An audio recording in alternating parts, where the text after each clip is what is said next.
Hey guys, what's going on? Welcome to another episode of El Mexican Soccer Podcast, episode 215 to be exact.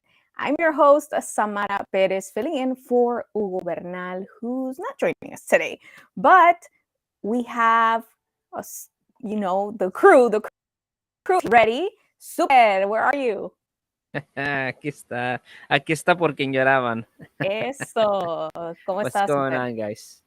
Good. Ready for Who some else do we action. have? Who else do we have joining us? Tenemos ahí el Desde, Fernie. Uy, cuánto lloramos por el de- súper. ¿Cómo están? desde el país de los sueños llega ahí. Fernando, you were gone last episode. ¿Dónde andabas? Pues ya ven, quiero que me extrañen un poquito. Se hace He del was in this rogar. fairy tale.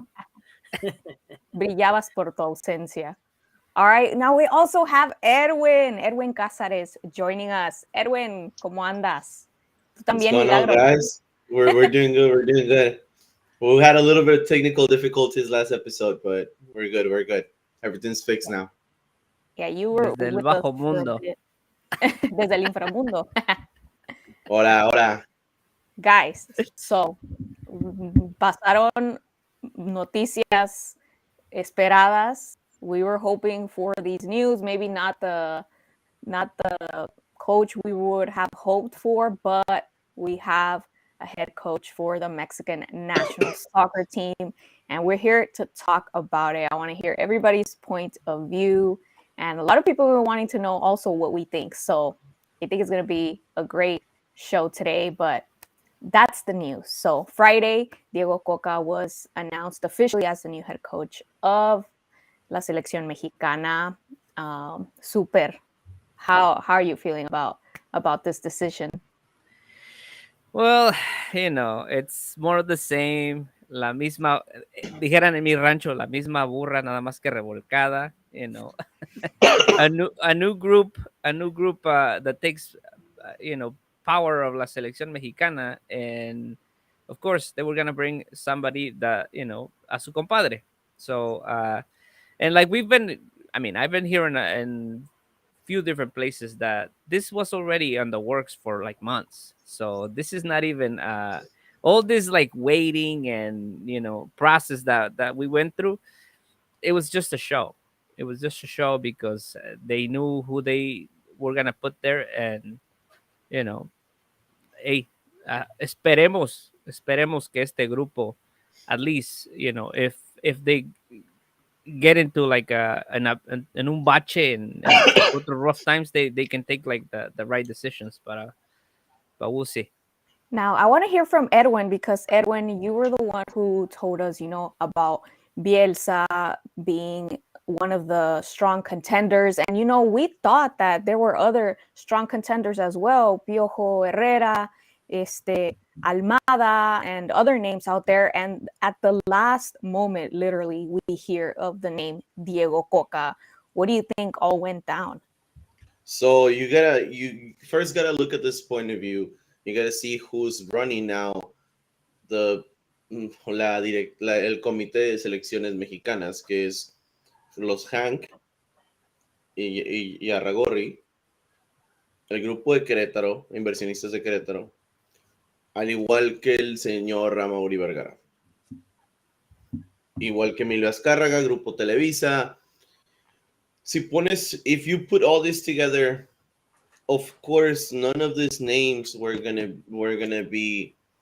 They're gonna end up being a coach for the national team. At the end of the day, Almada, whether you want it or not, he was He was sacked from Santos in a bad way, se fue por la puerta de atrás y llega al grupo Pachuca, que es un grupo odiado por todos este otro grupo de inversionistas mexicanos. Piojo Herrera left in bad terms from America with Emilio Azcárraga en el grupo Televisa. Bielsa was not really el perfil que estaban buscando. They were kind of like off and on because he doesn't like to do all that marketing stuff and all the clause he put in his contract to be able to be the national team coach. I don't know, man. I think we just got full. Everyone in media, everyone in TV, everyone that dedicates their life to cover or to at least talk about this sport in the national team, the Mexican national team. We all got full, man. It's obvious, and it wasn't like if it was a surprise. It's not, because at the end of the day, Cocca was referred to go from Grupo Orlegui. They're the ones that put him there. They're their friends. It's their favorite. If you look at his press conference, he avoided every question that was asked about Chicharito, about like the new keeping the los jefes de vestidora, a los líderes de vestidora dentro de la selección mexicana. He avoided every single question. So to me, the question is, are we going to see an actual coach that's going to bring Mexico to their best and is going to be able to do todo este cambio generacional que se tiene que hacer ya, porque la verdad la selección mexicana se está haciendo vieja en cada día que pasa. Y it's just, I don't know, man. It's just, we'll see. Fernando, now I want to know how, if at all, upset are you that Diego Cocca is now the new head coach? You know, another Argentinian, a lot of fans wanted a Mexican head coach, but what are your thoughts on this? See, I'm not upset so much at who is the coach. I'm more upset at the way they handle it. Like Super said, and Edwin, of course, you know, they fooled us. They handled it as if it was a novela, right? They told us that Almada was gonna be coach at some point. Then Piojo came into the picture, and then Bielsa came into the picture last minute too. And then somebody who wasn't even mentioned at first ends up being the coach. And what I find most annoying is that they didn't really give you an explanation as to why they put him there, right? Like after handling this novela for so long, which are gonna be the contenders for the Mexican national team as a coach, then all of a sudden they come up with just some random person out of the blue, right? But Cocca, obviously, to me, he did something that seemed impossible. He made Atlas be campeón, right? Now, if I told you 3 years ago that Atlas was gonna be campeón, nobody would have believed it. So technically, Cocca did something impossible. And I'm not so mad at the fact that he's gonna be the new head coach. It doesn't matter how he got there. The thing is that I think he's a good coach. And one of the things that what happened, Fernando, but like also you got to look at this. He made Atlas, he hizo campeón al Atlas, pero lo hizo con 8 extranjeros en la cancha, con solamente 3 mexicanos en la cancha en ese tiempo, que fue Jeremy Márquez, que fue Aldo Rocha y fue Barbosa, lateral derecho. Los 2 contenciones y un lateral derecho eran los únicos que eran mexicanos base en ese equipo del Atlas. Ahora, si te pones a pensarlo bien, Julio Furch es mexicano. Quiñones está en proceso de hacerse mexicano, se va a llevar a todos sus amigos a la selección mexicana y va a terminar siendo la misma cosa que ha sido durante todos estos años, un fracaso. ¿Quieres ver jugar defensivamente a la selección mexicana? Dime. A mí no me importa cómo los veo jugar. And let's be realistic. Diego Cocca wasn't the only one that made Atlas campeón. It was Grupo Orlegui that made Atlas campeón. So then Mira, a billetazos, los árbitros, all those like plays that we saw that were controversial. El último torneo de Diego Cocca hace 13 puntos. Say how you think it then, Super. If you think that it wasn't Diego Cocca, you just say it. Era un peón, era un títere. Entonces, si fue a puro billetazo, entonces fue un títere él.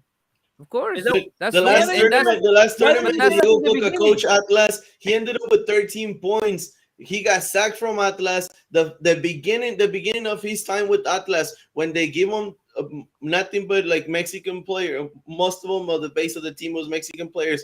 Before the Julio Quiñones y Julio Furch, it was fue un fiasco, fue un total fracaso que si no hubiera sido por el partido que le ganan al América por alineación indebida en la banca, que cuando el Atlas de ahí empieza a repuntar, Diego Cocca no estaría ni siquiera en el radar de la selección mexicana ahorita. A ver, entonces, es que no entiendo lo que están diciendo. Entonces, es más que nada más es un títere.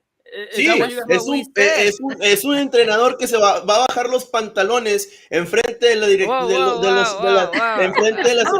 la Federación Mexicana cuando le van a imponer jugadores, cuando le impongan jugadores. ¿Por qué? Porque este vende más, porque este hace más comerciales, porque este se lleva menos regalías que los demás.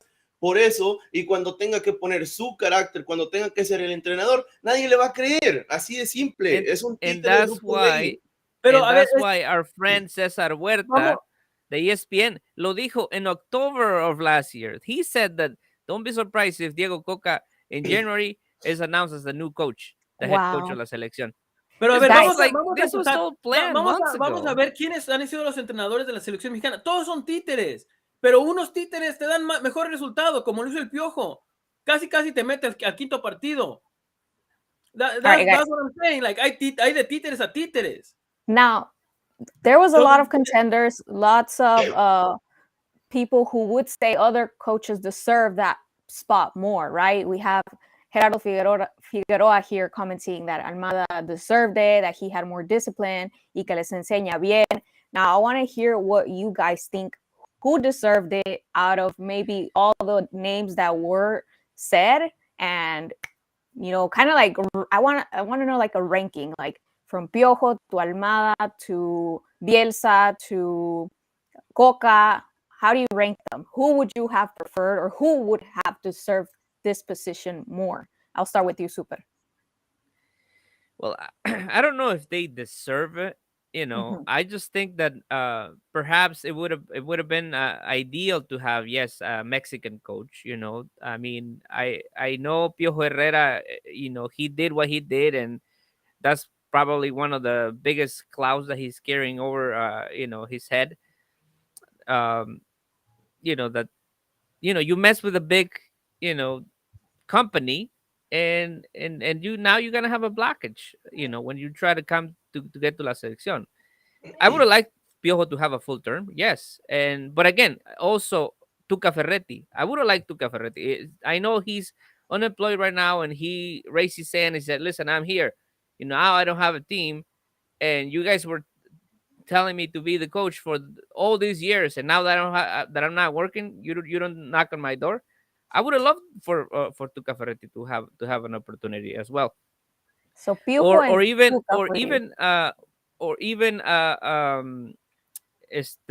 Nacho Ambriz. I mean, I know probably su estilo de juego is not the greatest, but I think he's done good things especially with Leon. Sorry. Now I'm looking at your face, and you're in total disagreement of what Super is saying. Who would you have preferred? I mean, if you look at what Piojo's past, besides America, I don't think he deserves it. He deserves another shot at the national team. Why? Because con todas las estrellas que tiene el equipo de Tigres, he couldn't even make it to a single final. They were always getting knocked out on quarterfinals or semifinals.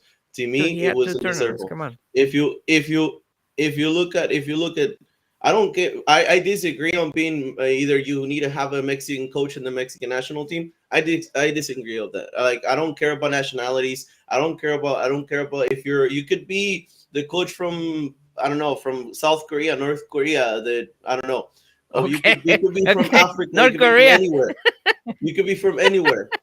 But if you're prepared, if you're ready, if you have the credentials to be the coach, then yes, to me, number one should have been Almada. El profe Memo Almada He has worked with nothing but young players with Pachuca. Even in Santos, a lot of the players that are now in the big teams of the Mexican Liga and Liga MX were players that he brought into the first division. Lo vemos con Aceves, que estaba en el Pachuca como lateral derecho, lateral izquierdo toda la temporada titular. Lo dejan ir porque Almada ya tenía a Castillo y a Isaías listos para ser los titulares de la siguiente temporada. Son chavos de 19 años. Para mí, Almada. Segundo, Bielsa, por la reestructuración de todo lo que es el concepto de la Liga MX y de todo lo que es fuerzas básicas y selecciones menores en Liga MX. Pero ¿qué sabe Bielsa de del jugador mexicano?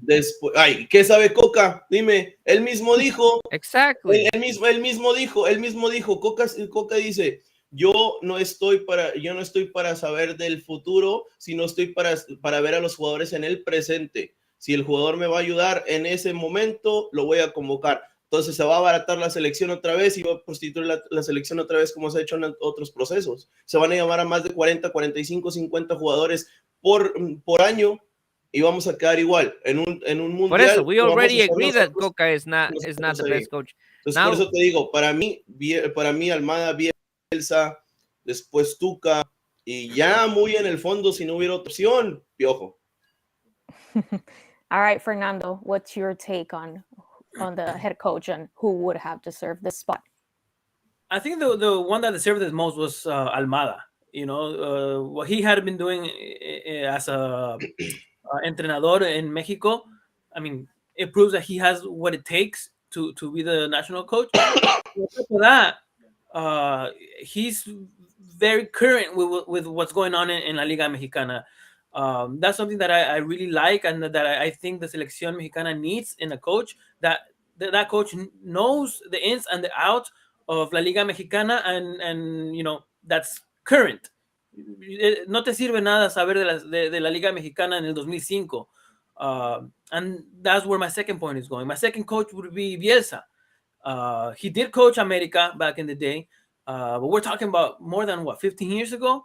And I think that for Bielsa, in my opinion, it would be great if he could go coach a team in Mexico before going into La Selección Mexicana. And I mean, after him, I think it would be Bielsa, mostly because he has Premier League experience. I mean, he took Leeds United to first division, and then the third one would be El Piojo, just because of what he showed in La Selección Mexicana en el 2014. I think that's what we needed in Qatar. I was hoping that he would replace El Tata Martino, but that didn't happen. So, I mean, we were stuck with El Tata Martino. So those were my top three. All right, now I'm gonna include my top three as well. For me, first it would have been Piojo, just because I would have wanted to see him have a full term. Second, probably, I mean, I would say Almada as well. I agree with all the points you guys are making. But I also, in my third, would want to include Jimmy Lozano. I feel like he's a young with the mentality, and I feel like it would have been something different, right? Have a new generation. But guys, something to point out is that el presidente de la Federación Mexicana, John de Luisa, wasn't present the introduction of Diego Cocca. Do you guys think there's something going on, or he was just like, okay, I have nothing to do with this, and como que se estaba deslindando? Edwin, what do you think? Well, he was getting married. Oh, was he? Okay, fill us in. They showed it. They showed in the magazines of famous magazine in Mexico where he was getting married. That's why he wasn't able to be at the press conference. Es que no nos invitaron. How are we supposed to know? Es que ahí estaba Edwin. He's the only one that went to the wedding. Oh, es que no nos invitaron, ni modo. Well, I guess that answers that question. Okay, so let's move on, guys. Let's move on to Liga MX, obviously, not the Mexican national team, but let's talk about what did you guys think were the most, I guess, what's the word I'm looking for? El partido más atractivo de la jornada 6 que acaba de pasar? Tú, Fernando, empezamos contigo. Well, I mean, Pumas Tigres, you know. I mean, it's a good game. It was a good game. No llores, and it was an exciting game. It didn't disappoint. Whether I mean, I got disappointed that Pumas lost, but it was a good game. And another one that on paper it should have been really exciting. It was Toluca Cruz Azul. You know, they're two great teams, but at the moment, Cruz Azul is just an embarrassment. You know, so I think that's what ended up making it not as exciting as it should have been. Because on paper, that should have been a great game. Okay, now you touched on the Cruz Azul topic. Now we all know that their head coach is kind of en la cuerda floja. Super. Se fue. What do you think? What do you think is going to happen? Rodaron cartas ya. It's official. He's out. Se tardaron. And they're saying that Chepo de la Torre might take his place. Yeah. So they're either one Chepo, as well, right? Las opciones son Chepo de la Torre y Jimmy Lozano. I heard two. Is there any truth to that? As well. Chepo, those are who? So Jimmy Lozano, that's why he didn't accept the position as an assistant coach and the head coach of the U23 of the national team, because he was waiting for an offer of Liga MX team, and apparently the one that's closer, he's closer to get to Cruz Azul than Chepo de la Torre, but they're the two strong options right now. They're on the table for Cruz Azul, and they will one in el auxiliar de la institución que podrían sería bajar al Conejo Pérez como director deportivo y ponerlo como segundo auxiliar de uno de estos dos entrenadores. Now, I had heard that Jimmy Lozano was, close to Tigres, but obviamente lo reemplazó el Chima, so that's out of the case. So don't be surprised. I don't know, guys, but what did you guys? No, el Chima Ruiz ya fue ratificado. He was rectified for the whole season. Him with Juninho como auxiliar y Hugo Ayala como segundo auxiliar, que ahora le dicen el perfil tigre y la identidad tigre, que es lo que quieren en el equipo. Yeah, I think they did a great job there with the Tigres fan base and having those personajes incorporated. Ellos conocen la afición, and we saw a first victory of Chima Ruiz against your Pumas. Fernando, what did you think of Chima, and with this, cómo crees que les va a ir con este nuevo técnico? I mean, they have a good team. They have great players. It's kind of expected for them to make it far, but I still believe that their magical decade is over. Tuca Ferretti is a smart guy, and he wasn't wrong when he said that Tigres is getting a little old. And that was el Piojo. That was Piojo. That was el Piojo. No, hombre, Fernando. Piojo's also smart. And Te estás quedando viejo tú. Ya ves, ya no me da el cerebro. But even then, like, as hard as it is to admit, Guiñac is getting old. I think you're still dreaming with Guiñac and Córdoba from this last weekend. Yeah, did you guys see that golazo? Qué golazo. Fernando. I mean, Fernando has nightmares still. But I'm not surprised because even though I go for Pumas, I'm aware that Tigres has a much better team, and it was expected. Right? And it's expected for them to make it far. Fernando, we can't lie. I agree with you on some level, but also Pumas didn't play that bad, honestly, this game. If you actually watch the game, when they took out in second half, cuando Rafa Puente saca al Palermo Ortiz de la contención y vuelven a reestructurar ese partido, Pumas tuvo el 3-3 en un momento donde Nahuel Guzmán hace un paradón a contramano que si ellos meten ese gol hubiera cambiado el rumbo del partido. No, and you're right. I think on the past games between Pumas and Tigres, this is probably the closest that Pumas has ever been to the level of Tigres. But the reality is that Tigres has a much better team, and the win was expected. Was it? Was it not? Like, am I mistaken? It was expected, right? And it's expected. It has been expected for Tigres to make it to the final for the past 2, 3 tournaments. And the reality is that they haven't. Even though they have one of the best plantillas in the tournament, they haven't made it to the final. Which is, Now, to me, it means that their decade is over. Ya se acabó esa racha, pues. Ya, they're not gonna be able to win so many championships like they did in the past 5 years. Super, I how don't know. far I don't do know, you think Fernando. Tigres is gonna go this clausura? Me? You asking me? Super. No, Oh. super. But if you want to go first, go Oh, ahead. I can definitely see Tigres en la final. I think that they're they're that contender, the one that I've liked the most so far. Um, and you know, yo creo que van a salir los finalistas van a salir del norte for sure. We You do do have not. them at No, I the don't top know. of the standings. We have Monterrey leading and then Tigres following right behind them. Fernando, ahora sí, tu opinión. No, I think they're gonna make it to the semifinal. Se caen en la semifinal. They're going to choke in the semifinal. Again? What we're used to in the past 2 years, 3 years. Edwin. For sure, they're solid candidates to make it to the final, but as always, I reserve my prediction.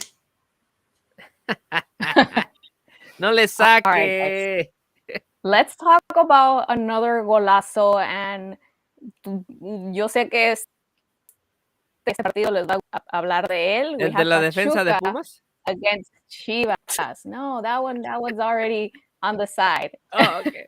Okay. All right, Edwin, ¿Le pegó háblanos de 3 dedos, va super? de Pachuca.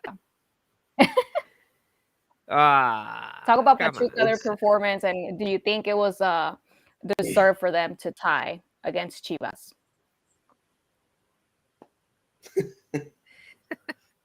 Dale mi Edwin.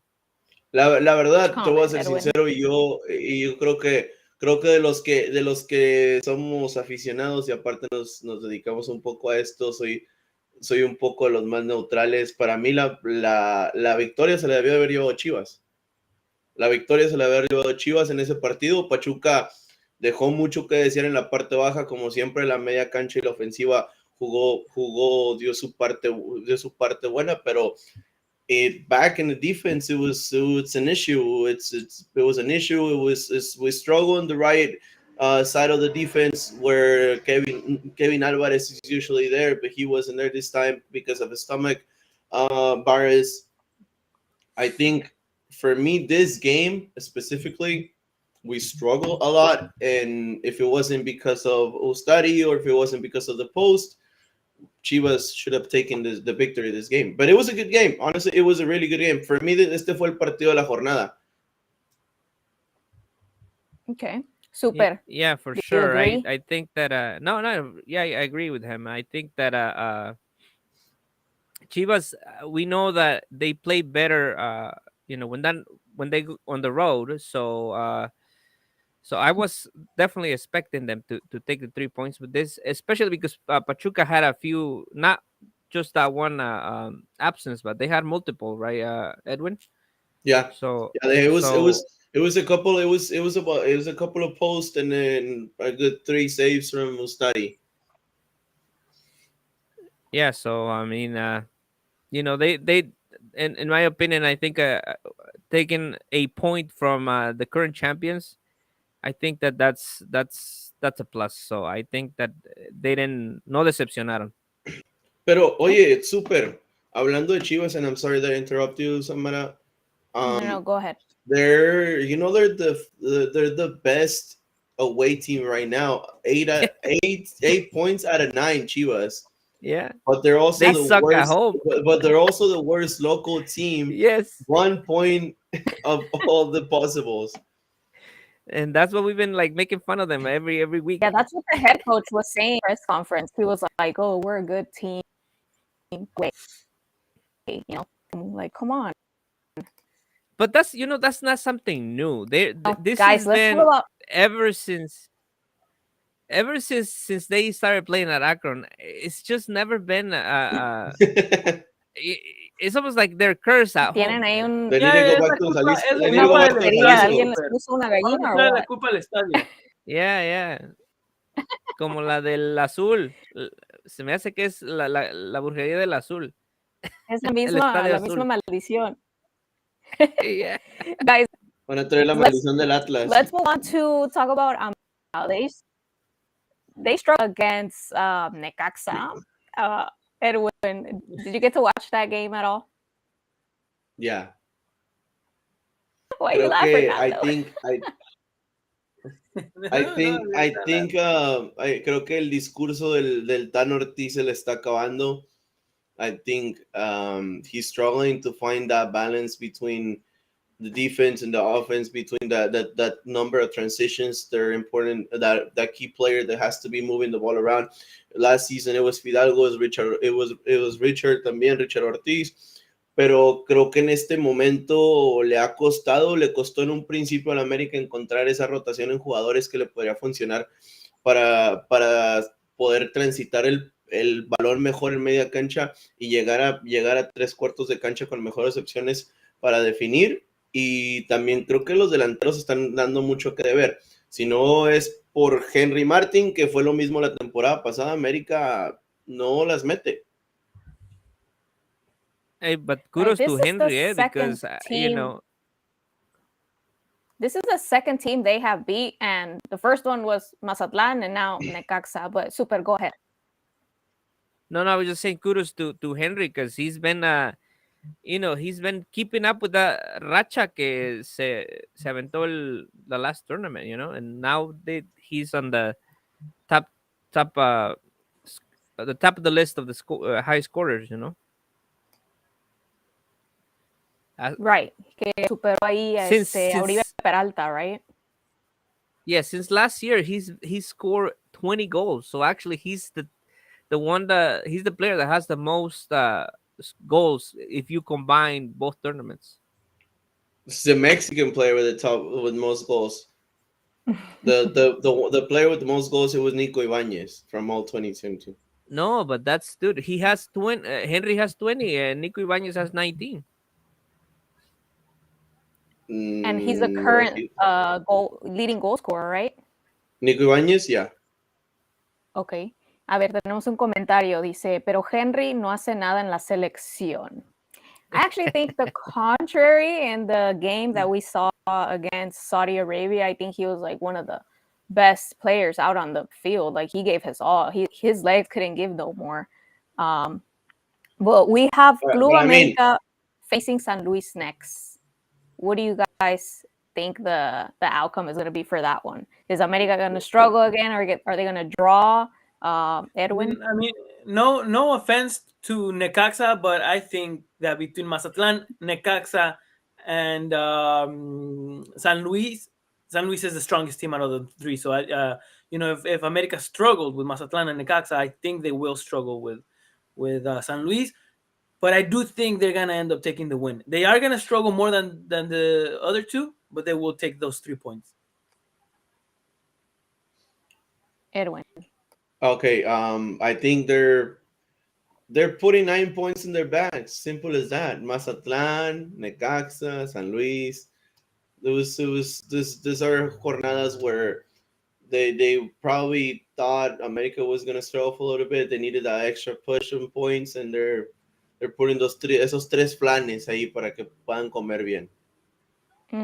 Y se les va a complicar un poco más la temporada after that. They have Tijuana, Atlas, Chuca, Tigres. Now, creo que hasta la jornada, hasta que lleguen a Pachuca es cuando el América vamos a empezarlo en realidad a ver sufrir, a ver de lo que está hecho, porque si tú pones a Tijuana, San Luis, Mazatlán, Necaxa, todos esos equipos, that's like they're easy. But I easy. mean, Yeah, they struggled against Querétaro though. They ended up getting a tie. Chivas did too. No, but you're But talking Chivas is about not at the teams, same level as America right now. you're talking about teams that in theory they should be easy, and you just said right now, oh, against San Luis that should be pan comido. You know, they should walk away with 3 No, points. no pan But in comido, reality pero is that no pan comido. A ver, disculpe, nunca dije pan comido, pero son 9 puntos que les estás poniendo en la bolsa. ¿Por qué? Si miras la plantilla del San Luis, miras la plantilla del pero América. lo mismo pudiste haber dicho del Puebla y del Querétaro y terminaron empatando. A ver, Puebla siempre se le ha dificultado al América. En todo, Okay. con excepción de la Querétaro. liguilla, en liga siempre. Igual Querétaro, papi. Fíjate los últimos resultados del América contra Querétaro. Y entonces, ¿el San Luis no se te hace equipo que le va a dar pelea al América? ¿Has visto los últimos juegos del San Luis? Esto no importa el historial que tenga con América. No, ¿has visto los últimos juegos del San Luis? No dije contra el América. Bueno, ¿Has visto los últimos juegos contra el del San Luis? ¿En qué posición va? Más arriba que el Puebla y que el Querétaro, ¿no es así? Pero te estoy preguntando, ¿has visto los últimos juegos del San Luis? Sí, sí los he visto. ¿Sí? Entonces no me dejarás mentir que en la parte baja hay un gran desorden y que los únicos que están teniendo al San Luis a flote con esos puntos son Vitiño, que es el niño, que es el chavito brasileño que traen volante por lateral izquierdo, y el delantero. Es lo único. Yo no te estoy diciendo que se están encajando. Entonces, para mí, creo que para mí mejor, para mí creo que sí, el América va a tener la oportunidad de llevarse esos 3 puntos. Así de simple. Pues claro que sí, yo también te estoy diciendo que va a ganar el América, pero tú lo haces ver como si fuera muy fácil. Y no lo va a hacer. Y si se desconcentra el América, puede terminar sufriendo. A ver, niñas, por favor. I'm gonna burst your bubble here. Va a ganar el San Luis. Va a ganar el San Luis. This is the. Y dices que yo soy el que vivo en un mundo de sueños, super, pero ¿qué? Hey, listen. Síguele. No, vas a ver que se van a acordar de mí. ¿Cuánto, super? 2-1. 2-1 gana el San Luis. Okay. Va a ganar. I'm going to go with a draw. I'm going to go with a draw because you were going to say that America hasn't won what against strong team, or what were you going to? No, on the road. And on the road. Okay. Well, my prediction is going to be 2-2, a draw. Edwin y Fernando ya dijeron que victoria para el América, but do you want to give your predictions on an exact score? I think America's going to win 2-1, pero al final, empatados todo el partido muy parejo y hasta el final América logra ganar. Edwin. Hey. 3-0 doblete de Henry Martín. Oye, y decían que Henry va el líder de goleo con 7 goles, ¿eh? Sí. ¿Quién dijo ahí que Ibáñez iba con...? No, yo decía de todo el año pasado. Ajá. He was talking about last year. Estamos hablando del delantero. Fue Henry Martín el año pasado, fue el delantero mexicano con más goles, pero el delantero top del año pasado fue Nico Ibáñez. Yeah. Right, but for Super, you were saying like for currently, like for this Clausura 2023. For this, yes, for this he is leader. But if you combine both tournaments as well, he has 20 goals and Ibáñez has 19. So, a ver, we have Gerardo Figueroa here commenting que he sees a draw or someone scores at the last minute. All right, doble jornada. We have games starting tomorrow. All right, let's see who's going to play Tigres against Juárez and San Luis versus América. That's already tomorrow. Wow, okay. And then Wednesday, we have León versus Puebla and more games. Guadalajara versus Tijuana, Rayados against Querétaro, Necaxa against Pumas, and Thursday is going to be Mazatlán against Pachuca. What would you guys say is the most attractive game out of this jornada 7? Déjalos ver otra vez. Contigo. You were fast. Yeah. What is this, Edwin? You want to go? All right. Pumas contra Necaxa.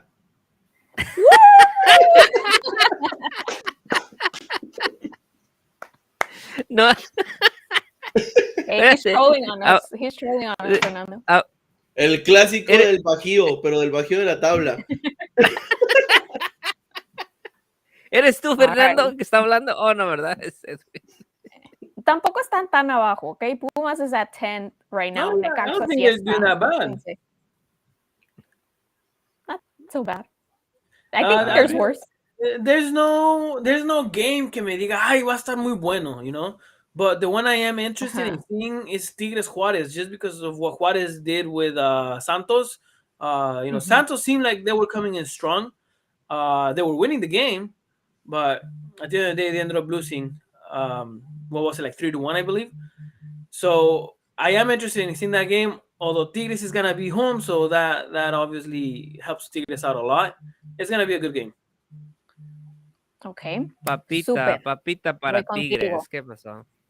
Papita para Tigres. Any other game that you're interested in watching? You think it's gonna bring some excitement?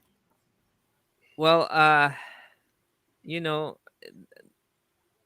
I mean, I would say, no porque le vaya a las Chivas, ¿verdad? Pero Tijuana se le complica a Chivas y van en casa, así que estamos de la patada. Pero preguntó que cuál iba a ser un buen partido. Por eso te estoy diciendo, el de Chivas. No nada porque se Va le a ser complica a bueno para Chivas. él. No, pero ya, in all honesty, I mean, honestly, Look at like, the whole week. esta, I mean, esta jornada creo que va a ser la jornada más aburrida de la Liga MX, ¿eh? Exactly. Mira Jornada los No, I partidos. think we've had less interesting games in the first 2 weeks. Which I mean, one? the best game, San Yeah, Luis América. there's no agarrones. Like, you know, there's no game that I'm gonna clear my schedule to watch. If I'm available, I'll watch them. It's a week. Obviously, other than Pumas, but You clear your schedule for Pumas. Come on, man. well, no, yeah, definitely for Pumas. But I'm talking about other teams that I don't root for. The I mean, most if I have time, I'll exciting watch game, Mazatlán Pachuca. Mira, con decirte que lo más seguro es que ni yo lo vaya a ver. el fan número 1.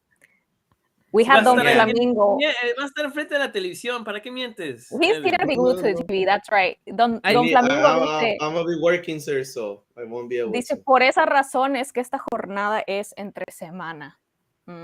Yeah. Bueno, uno de los ausentes en esta jornada es Cruz Azul, ¿eh? Yeah, what's the Cruz deal with Azul. that? What's going on with them? Cruz Azul y Atlas. Sí, pero They didn't make it better. It's not like it made the jornada better. why is there Why a are they game? not playing? They're giving them a break so Cruz Azul can find a coach. The funny part is that Cruz Azul had a break 2 weekends ago against Querétaro. They didn't play. ¿Ah? Okay, so If you look at the jornada for the weekend, you're also with no really good games. we have Juárez León. What do you Puebla, mean? Cruz Azul, With Pumas, San it was Luis not a good game. I Santos. think, regardless of how they're doing, I think that's still a very attractive game. Pumas Chivas? I mean, if you go to like ahora sí que a lo más posible es el empate. Yeah. Dude, Pumas Chivas are always boring games.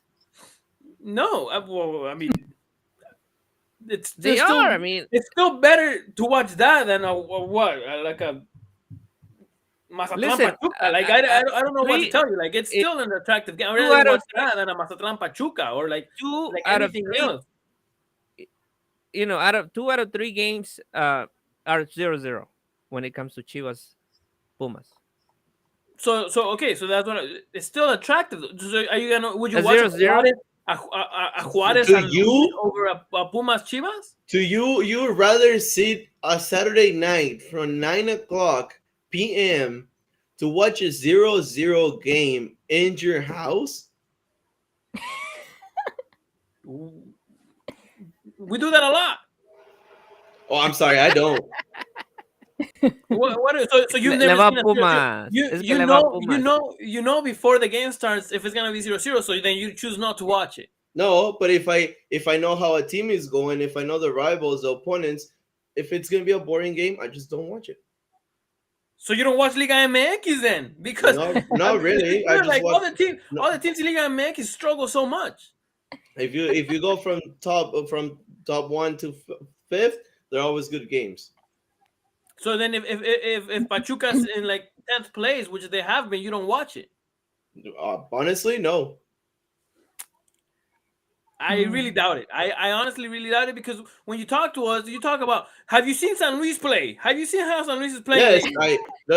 San Luis is because not in of the top because of four. work I have to do a structural system on all this Liga MX team. It doesn't mean I watch every game. I watch highlights and I'm able to see how they've been playing throughout highlights. So you watch the highlights of a 0-0 so you could talk about it. I don't think that's Yeah. anything better than watching the game. I'd rather sit down. I'd rather sit for 5 minutes in my computer than sit for 90 minutes in my house. All right. I mean, I don't know what to Ya, talk. ya, córtala, Samara, por favor, sepáralas. Soccer has a lot of tight games. So if you don't like it, then I don't even know why you're into soccer. Suena la Hey, campana ya. we had Mejor vete a ver la Premier, of güey. all, we had some interesting games this past jornada that we were like, oh, maybe they're not too interesting to watch or they're going to be boring. There's going to be no goals. Pero hubo golazos esta jornada, so we gotta give it to Liga MX. You know that it is random, right? Aquí dice Gerardo Figueroa, la Liga MX se está hundiendo para abajo. Let's say that no hay muchos goles como la MLS. Well, there is more teams in MLS. Bueno, You pero know? también la MLS, los defensas tienen 35 años. And there is more teams in MLS, so it's kind of obvious that there's more goals. Mm-hmm. Like 11 more teams to be exact, and the season is about to kick off. Well, like in 10 days, is 2 it weeks? on the Yeah, 2 25th? weeks. Yeah, two Talking two about weeks that, from did now. you guys see the new signing of Austin FC? Austin FC 2, yeah, they signed. What is his Tienen name? Abelita. Tienen Not Abelita Carlos. Junior. Mm-hmm. ¿Quién? Tienen Abelita Junior. Abelita Junior. Al sobrino de Carlos Vela. Al hijo de Alejandro Vela. Oh, okay. Sí, So what are we so excited? el ex de Cruz Azul, his son, is not going to be playing for Austin FC2. They Wait, just He signed him also earlier has a today, so US we're going to have nationality. a Vela. So this is exciting because Prende tu veladora, Because it's like the Fernando. new generation. It's the new 5 years generation. from now, you'll be like, His name oh, is por Chris favor, Vela. que, play for la selección. no, Isn't Vela one of your igual favorite players, le Fernando? gusta más el basketball todavía. Nah. Honestly, I'm This not is the excited hasta que vea nephew. resultados. Este es el sobrino, Pero qué tal si el papi. muchacho le gusta más el fútbol. Pero no me voy a emocionar por algo que no he visto. How old is this kid? If I'm not mistaken, 16? He's 18 years Yeah. old. 18? 18? Yeah. 18. Oh, ya se está tardando, ya. El Cristo Vela se llama. Yeah, Cristo Sí. Vela, and he plays a midfielder. O sea, Viene nos emocionamos de nada más por el apellido. Nos Cancún emocionamos FC. nada más por un apellido que tiene. Ya te Oye, veré, papi. Fernando. Ya te veré prendiéndole la veladora ahí, para que juegue por la selección. Hey, we might be talking about him sooner than later. You know, maybe USMNT decides to grab him before la selección mexicana does. So who knows? We'll keep it under the radar. And is that for the MLS That's X for Pro? MLS Next Pro. Yes. Next Next Pro, Pro. yeah. So you're gonna be interviewing him soon, Samara. Yeah, we're gonna be talking to him. So a ver qué nos dice. We'll have all the scoop and see if he likes basketball or what sports he likes more. But hopefully it's soccer, soccer more than Make sure you his ask him tío that. Carlos Vela. Guys, A ver, I'm sorry, Uh-huh. Samara. I was gonna say, Yeah, no, I was gonna read some comments. I really want to know the opinion of someone that loves this player, of what happened this week or today actually. Fernando, ¿qué piensas de la suplencia de Guillermo Ochoa hoy en el Salernitana? I didn't even know Salernitana played. He was benched the whole game, sir. Well, ¿Qué he's a quieres goalkeeper. que te If he diga? comes on the bench, he's not gonna he's not gonna be a substitute. Because I don't know why you say I love Ochoa. Like, he's a good goalie. He plays good. No, that doesn't mean I'm gonna follow him every game that he does. Fair enough. A ver, we have Gerardo Figueroa asking, is he Mexican or American? Erwin, ¿tú sabes? He's Mexican. He doesn't have dual nationality, right? He doesn't have a dual No, nationality. he No. was born in ahí donde. Él ¿Dónde son esos fue, morros? he was born in Cancún igual que Carlos y que Alejandro. Mm-hmm. Bueno, Okay, so lo estamos comparando con Carlos Vela, pero también recordemos que Alejandro Vela jugó y no destacó mucho. Bueno, a ver, no He lo was estamos, alright. en primer lugar, no lo estamos ni comparando con ningún jugador. Estamos diciendo que es Bueno, tú te es uno de los emocionaste, sobrinos, es el sobrino de Carlos Vela, que es una noticia porque al final de cuentas ningún otro equipo de Liga MX por alguna razón le ha dado la oportunidad. Estaba en un equipo de segunda de Liga Premier o de Liga de Ascenso y da el salto a un equipo de segunda división en MLX Pro, Next Pro en Estados Unidos. ¿Y crees que hubo ahí algo de, ay, tío, échame la mano, MLS? Podría ser, a lo mejor, digo, a lo mejor Austin FC solamente igual que por el pudo apellido le da la oportunidad de saltar a un equipo de ellos si quieren. Recordemos lo que Austin FC últimamente se ha dado a conocer por más polémicas que por lo que han hecho en el campo. ¿Y cuáles son sus polémicas? Lo que pasó con Gio Reyna, con uno de sus presidentes, que es Claudio Reyna, con el actual entrenador o el ex entrenador de la selección de Estados Unidos, toda la polémica que hubo con ellos. Los Bearhalters. All right. Y los Reinas. No, but yeah, I mean, I think it's a great opportunity for him because Next Pro, you know, it's a better development than what they have now in Liga MX or in any of the developmental teams out there. So we'll see cómo le va a Cristo. But guys, we're to the end of se pasó bien rápido. Okay, let's go. Final words. Super. Well, esperemos que no nos quedemos dormidos muy temprano a media semana with all these games that we have. Y ya que se le rompa la maldición a Chivas en casa, Fernando, last words. I'm excited. Regresa a la Champions League, so for those who can watch it, enjoy it. ¿Y tú, Edwin? Nada, feliz de estar con ustedes otra vez. Cuídense mucho, saludos ahí en casita y estaremos trabajando duro entre semana, tratando no de dormirnos con la Liga MX y siguiendo el PSG contra el Bayern el día de mañana, que ese sí va a ser un buen partido. So next show, we're going to have lots and lots to talk about with these doble jornadas. And we'll see what else happens in the Liga MX. But guys, follow us on all social media platforms. We're on Twitch, Twitter, iba a decir MySpace, Facebook, YouTube, Fotolog, por telegrama, Metroflog, Paloma Mensajera. Esos ya no sé super. Oh, we have also los últimos comentarios. We have Gerardo saying Happy Valentine's Day. We're going to be watching Liga MX. And Don Flamingo saying shout to Texas. So shout out, saludos a todos. Thanks for tuning in, and we'll catch you guys in the next show el próximo lunes. Aquí los vemos. Saludos. Hasta luego.